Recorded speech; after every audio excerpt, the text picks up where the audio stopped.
Hey guys, இன்றைக்கி என்ன recipe பார்க்க போகிறோன்னா ரொம்பவே ஃபேமஸான ஜாப்பனீஸ் ரெசிபி தான் இது. செம்ம க்ரீமியாக இருக்கும் ஜாப்பனீஸ் சீஸ் கேக். நம்மளே செஞ்சு பார்க்கலாம். இதுக்கு ஃபஸ்ட்டு தேவையான இன்க்ரீடியண்ட்லாம் என்னென்னு சொல்லிடுறேன். 2 டேபிள் ஸ்பூன் கார்ன்ஃப்ளவர், 1/4 கப் பால், 3/4 கப் அளவுக்கு மைதா, 1 கப்புக்கு கொஞ்சம் கம்மியாக க்ரீம் சீஸ் எடுத்திருக்கேன், 4 முட்டையோட மஞ்சக்கரு, 1/4 கப் நெய், 3/4 கப்புக்கு கொஞ்சம் கம்மியாக சர்க்கரை, அது கூடவே 4 முட்டையோட வெள்ளைக்கரு பிரித்து வச்சுருக்கேன். இப்போ வந்து பவுலில் எல்லா மாவையும் ஒன்றா சேர்த்து மிக்ஸ் பண்ணி எடுத்துக்கலாம்.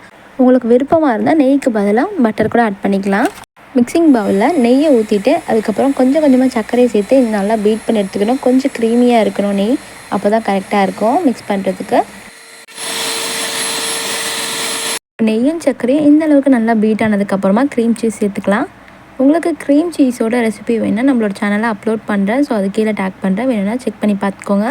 இப்போ நல்லா இந்த அளவுக்கு க்ரீமியாக மிக்ஸ் ஆகி வரணும், அப்போ தான் கரெக்டாக இருக்கும். நம்ம மாவை எந்த அளவுக்கு மிக்ஸ் பண்ணுறோமோ க்ரீம் சீஸோட, அப்போ தான் நல்லா ஸ்மூத் அண்ட் சாஃப்டாக இருக்கும். இப்போ வந்து இது கூடவே மஞ்சள் கருவை ஆட் பண்ணிக்கலாம். சேர்த்துட்டு நல்லா ஒரு பீட் கொடுத்துக்கலாம். உங்கள்கிட்ட பீட்டர் இல்லைனா இதுக்கு பதிலாக நீங்கள் மிக்ஸி ஜார் கூட யூஸ் பண்ணிக்கலாம். இப்போ முட்டையும் க்ரீம் சீஸும் நல்லா பீட் ஆனதுக்கப்புறமா இது கூடவே மைதா மாவு அண்ட் கார்ன்ஃப்ளவர் மாவை ஆட் பண்ணிக்கலாம். கொஞ்சம் கொஞ்சமாக ஜலிச்சு கூட நீங்கள் சேர்த்துக்கோங்க. சேர்த்துட்டு லைட்டாக ஒரு ஸ்பூனே இல்லாட்டி விஸ்கை வச்சு மிக்ஸ் பண்ணிக்கோங்க. அப்போ தான் மாவு மறுபடியும் பீட் பண்ணும்போது மேலே தெரிக்காது. ஸோ இந்த அளவுக்கு ஆனதும் இது கூடயே கொஞ்சம் கொஞ்சமாக பால் சேர்த்து நல்லா மிக்ஸ் பண்ணி விட்டுக்கோங்க. கட்டிகள் எதுவும் இருக்கக்கூடாது. பேக்கெட் பாலை டைரெக்டாக ஆட் பண்ணுறக்கூடாது. காய்ச்சி ஆற வச்சுருக்க பால் தான் இதுக்கு யூஸ் பண்ணணும். ஸோ சேர்த்துட்டு இப்போ நல்லா மிக்ஸ் ஆனதும் பீட் பண்ணி எடுத்துக்கோங்க. இந்த அளவுக்கு நல்லா க்ரீமியாக இருக்கும் பார்க்கவே. இப்போ இது இருக்கட்டும். இப்போ இன்னொரு பவுலில் எடுத்து வச்சுருக்க 4 முட்டையோட வெள்ளைக்கருவு சேர்த்துட்டு இப்போ ஃபஸ்ட்டு ஸ்பீடில் நல்லா பீட் பண்ணி எடுத்துக்கோங்க. இது ஓரளவுக்கு நல்லா பீட் ஆனதுக்கப்புறமா எடுத்து வச்சுருக்க சர்க்கரையில் கொஞ்சம் கொஞ்சமாக சேர்த்துட்டு நல்லா பீட் பண்ணி எடுத்துக்கோங்க. இப்போ பேலன்ஸ் இருக்கிற சர்க்கரையும் கொஞ்சம் கொஞ்சமாக சேர்த்துட்டு நல்லா ஹை ஸ்பீட் அண்ட் லோ ஸ்பீடில் மாற்றி நல்லா பீட் பண்ணி எடுத்துக்கோங்க. முட்டையை நல்லா பீட் பண்ணி எடுத்ததுக்கப்புறமா இப்போ எடுத்து வச்சுருக்கலாம் ஆல்ரெடி ஒரு மிக்சர். ஸோ அதையும் இது கூட சேர்த்துட்டு நல்லா மிக்ஸ் பண்ணி விட்டுக்கோங்க. விஸ்கை வச்சு இல்லை ஸ்பூன் வச்சு மிக்ஸ் பண்ணிக்கோங்க. பீட்டர் திருப்பி யூஸ் பண்ண தேவையில்லை. கொஞ்சம் அங்கங்கே கட்டியாக இருந்தால் மட்டும் பீட்டர் யூஸ் பண்ணிக்கோங்க. இப்போ பேனில் கொஞ்சமாக கீ எல்லாம் பட்டர் ஸ்ப்ரெட் பண்ணிவிட்டு அதுக்கு மேலே மைதாவை டஸ்ட் பண்ணி எடுத்துக்கோங்க. இப்போ பேட்டரை டின்னில் ஊற்றிட்டு இப்போ இன்னொரு அகலமான டின்னில் கொஞ்சமாக தண்ணி ஃபில் பண்ணிவிட்டு இப்போ இந்த பேட்டரை அது உள்ளே தூக்கி வச்சுருங்க. இப்போ ஓவனை 10 நிமிஷத்துக்கு முன்னாடியே ப்ரீ ஹீட் பண்ணி வச்சுருக்கேன். ஸோ இது உள்ளே வச்சுட்டு நல்லா க்ளோஸ் பண்ணிடலாம். ஓவனில் வைக்கிறதா இருந்தால் 175 டிகிரியில் 50 to 45 மினிட்ஸ் வரைக்கும் ஆகுது பேக் ஆகி வர்றதுக்கு. உங்கள்கிட்ட ஓவன் இல்லாட்டி அடிக்கனமான ஒரு பாத்திரத்தில் கொஞ்சமாக சாண்ட் இல்லாட்டி சால்ட் போட்டுக்கோங்க.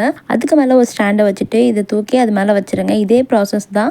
அடியில் கொஞ்சமாக தண்ணி ஊற்றிட்டு அதுக்கு மேலே இதை வச்சுட்டு அதுக்கப்புறம் மூடி போட்டு விட்டுருங்க. அதில் வந்து பேக் ஆகிறதுக்கு ஒரு மீடியம் ஃப்ளேமில் வச்சுட்டு 50 to 55 மினிட்ஸ் வரைக்கும் ஆகும் அதில் பேக் ஆகிறதுக்கு. இப்போ பாருங்கள், டைமிங் முடிஞ்சிடுச்சு. மேலே நல்லா கோல்டன் ப்ரௌனிஷாக இருக்குது. பார்க்கவே அவ்வளோ சூப்பராக இருக்குது. இப்போ இதை வெளியே எடுத்துகிட்டு நல்லா கூல் டவுன் பண்ணிவிட்டு அதுக்கப்புறமா கீழே டேப் பண்ணிங்கன்னா செம்மையாக வந்துடும். இதுக்கு வந்து பேக்கிங் ஷீட் போடணும்னு அவசியம் இல்லை. மைதா மட்டுமே டஸ்ட் பண்ணி விட்டாலே போதும். அதுக்கப்புறம் நீங்கள் தட்டில் கவுத்திட்டு டேப் பண்ணிங்கனாலே சூப்பராக வெந்து வந்துடும். இப்போ இது ஃபுல்லாக பேக் ஆகிருக்கா அப்படின்னு செக் பண்ணுறதுக்கு கத்தி இல்லாட்டி இந்த மாதிரி ஸ்பூனை விட்டுட்டு நடுவில் வச்சு எடுத்து பாருங்கள். எந்த ஒரு மாவு மாதிரி இல்லாமல் நல்லா சூப்பராக ஒட்டாமல் வந்துடுச்சுன்னா கேக்கு நல்லா வெந்திருக்குன்னு அர்த்தம்.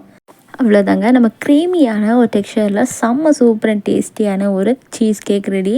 ஸோ பாருங்கள், டேப் பண்ணதுமே செம்மையாக வந்து விழுந்துடுச்சு. இது பார்க்கவே அவ்வளோ அட்டகாசமாக இருக்கும். ஸோ கண்டிப்பாக நீங்களும் விட்டு ட்ரை பண்ணி பாருங்கள். இப்போ கட் பண்ணி காட்டுறேன். அவ்வளோ க்ரீமியாக அண்ட் சாஃப்டாக இருக்கும். இதெல்லாம் பார்க்குறதுக்கு புட்டிங் மாதிரி தான் இருக்கும். அது புட்டிங் இல்லை, க்ரீம் சீஸ் வச்சு செய்கிறதுனால ரொம்பவே க்ரீமியாக இருக்கும். இது உங்களுக்கு சூடாக சாப்பிட விருப்பம் இல்லைனா லைட்டாக ஃப்ரிட்ஜில் வச்சுட்டு கூல் பண்ணிவிட்டு அதுக்கப்புறமா எடுத்து சாப்பிட்டாலும் ரொம்ப சூப்பராக இருக்கும்.